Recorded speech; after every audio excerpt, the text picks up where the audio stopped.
Cerita rakyat dari Nusa Tenggara Barat berjudul Tampe Rumah Sani. Pada zaman dahulu, hiduplah seorang anak perempuan bernama Tampe Rumah Sani. Ia tinggal bersama ayah dan adik laki-lakinya yang masih kecil. Sejak ibunya meninggal dunia, keseharian Tampe menjual hasil ikan tangkapan ayahnya. Semua orang di desa tersebut mengenal Tampe dengan sangat baik. Ia adalah anak yang sangat rajin dan baik hati. Syukurlah, uang ini akan kusimpan untuk membeli bahan masakan, lalu memasak untuk ayah dan adik. Tiba-tiba, ia dihampiri oleh seorang janda. Sudah habis daganganmu, nak? Saya perhatikan ikanmu cepat habis. Apa rahasianya? Saya menjual lebih murah daripada yang lain, Bu, karena saya harus segera pulang dan memasak untuk ayah dan adik saya. Dan saya juga harus segera membereskan pekerjaan rumah. Siapa nama adikmu? Mahamala Galigo. Mengapa bukan dia yang memasak? Dia masih kecil, Bu. Ibu saya sudah meninggal, jadi saya yang harus mengurus semuanya. Kalau begitu, sampaikan salamku kepada ayahmu. Aku akan membantu kalian membuat tembe, sambolo, dan rosarowa untuk ayahmu. Baik, Bu. Akan saya sampaikan kepada ayah. Singkat cerita, janda yang menemui Tampe di pasar itu kini telah menikah dengan ayahnya dan menjadi ibu tirinya. Kini keseharian Tampe Rumah Sani sedikit ringan. Ia tidak lagi memasak. Ia hanya bekerja menjual ikan sambil sesekali membantu menumbuk padi. Di awal pernikahannya, sang ibu tiri begitu baik hati. Namun seiring berkembangnya waktu, sikapnya berubah, apalagi saat ayah mereka sedang tidak ada di rumah. Pada suatu siang, sang ayah baru pulang menangkap ikan, dan ibu tiri menyiapkan makanan enak untuk sang ayah, yaitu dengan lauk ikan goreng. Ini ayah, pasti sangat capek. Makan dulu saja. Terima kasih, Bu. Sementara itu, untuk anak tirinya, sang ibu hanya memberi nasi yang rusak dan tidak ada lauknya. Mengapa makanan mereka berbeda dengan kita, Bu? Oh tidak, Pak. Sama saja kok. Tampe Rumah Sani yang sudah geram dengan perilaku ibunya melapor kepada sang ayah. Tapi itu justru membuat sang ibu semakin kesal kepada anak tirinya.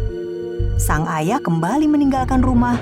Ibu tirinya memukuli Tampe hingga babak belur. Ini yang kalian dapatkan jika berani mengadu. Melihat kakaknya yang menangis, sang adik pun ikut menangis. Jika berani mengadu lagi, kalian berdua akan mati. Kedua kakak beradik itu ketakutan. Akhirnya mereka bungkam dan terus-menerus diancam oleh sang ibu. Terkadang mereka juga tidak diberi makan. Seiring berkembangnya waktu, kedua anak itu sudah dewasa. Dan mereka berencana untuk pergi meninggalkan rumah. Aku sudah tidak kuat hidup dengan ibu lagi, Kak. Iya, lebih baik kita pergi saja dari sini. Nanti kita pamit ke ayah ya. Kemudian setelah sang ayah pulang, mereka langsung menyampaikan niatnya. Tapi kemana kalian akan pergi? Kami akan mencari pengalaman, ayah. Benar, aku akan tetap bersama Kak Tampe Rumah Sani, ayah. Mengapa kau meninggalkan rumah ini? Nanti sepi. Di sini saja. Ayah, kita tidak boleh mengekangnya. Mereka sudah besar. Biarkan mereka belajar hidup mandiri. Itu bagus untuk mereka. Karena didesak sang istri, akhirnya ayah mengizinkan mereka untuk pergi. Baiklah. Kalian harus berjanji untuk menjaga diri baik-baik. Keesokan harinya, setelah sholat subuh, kakak beradik itu meninggalkan rumah. Kalian harus saling menjaga satu sama lain. Ini bekal nasi untuk kalian di perjalanan. Saat mereka membuka bekalnya, ternyata isinya berbau busuk. Mereka langsung membuangnya dan berpindah tempat. Baunya tidak enak, Kak. Rupanya ibu tiri masih tidak suka dengan kita, bahkan saat hari perpamitan kita. Akhirnya dengan terpaksa, mereka melanjutkan perjalanan dengan perut yang keroncongan karena tidak membawa bekal lain. Kemudian mereka melihat sebuah rumah di tengah hutan. Rumah itu dikelilingi rumput yang tinggi. Mungkin kita bisa meminta tolong di sana, Kak.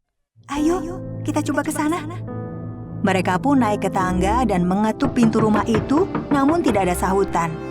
Mereka pun mencoba membuka pintunya yang ternyata tidak terkunci. Saat memperhatikan isi di dalam rumah, ternyata rumah itu tidak ada yang menempati. Hanya ada 3 buah karung yang berisi merica, cengkih, dan pala. Di atas meja makan ada makanan. Ayo kita tunggu di dalam rumah saja sampai pemiliknya datang.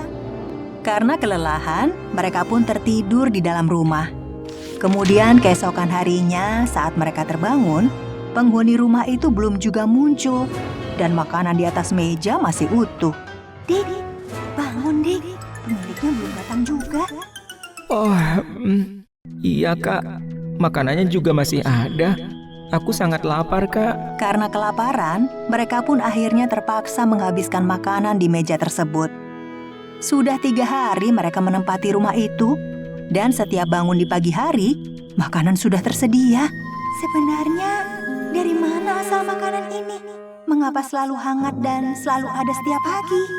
Pada hari keempat, sang adik tiba-tiba mempunyai ide. Kak, biarkan aku menjual rempah-rempah ini ke pasar. Dan kakak di rumah saja. Jika ada yang datang, jangan bukakan pintu. Itu untuk keamanan kakak. Baiklah, tapi jika sudah terjual, segeralah pulang. Ternyata hari itu para hulu balang raja di negeri terdekat sedang berburu di hutan.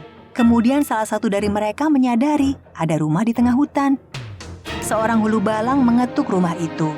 Dan Tampe Rumah Sani tidak menjawab dan tidak membuka pintunya. Ia sangat ketakutan dan bersembunyi di bawah meja. Karena tidak ada jawaban, akhirnya sang hulu balang mengecek di kolong rumah itu. Dan ia melihat sebuah rambut yang menjuntai ke bawah. Lalu ia menarik rambut itu. Tampe Rumah Sani pun berteriak. Bukakan pintunya, Nona. Tidak! Pasti kau bukan orang baik. Hulu balang pun pulang ke istana dan memberitahu raja bahwa ada seorang wanita yang menempati rumah di tengah hutan. Baiklah, kita langsung ke sana dan menemui wanita itu. Sang raja dan hulu balangnya di depan rumah. Namun Tampe Rumah Sani masih belum mau membuka pintunya karena ketakutan. Tolong buka pintunya. Kami khawatir kamu kenapa-kenapa. Karena ini adalah wilayah kami. Kalian pasti bukan orang baik. Aku raja di negeri ini. Jangan takut. Saat itu juga, Maham Lagaligo sang adik pulang. Kak, ini saya adikmu. Buka saja pintunya. Mereka bukan orang jahat. Akhirnya Tampe Rumah Sani dan adiknya dibawa ke istana karena raja merasa kasihan. Tampe dan adiknya pun tinggal di istana. Sang raja jatuh cinta kepada Tampe Rumah Sani dan mereka pun menikah.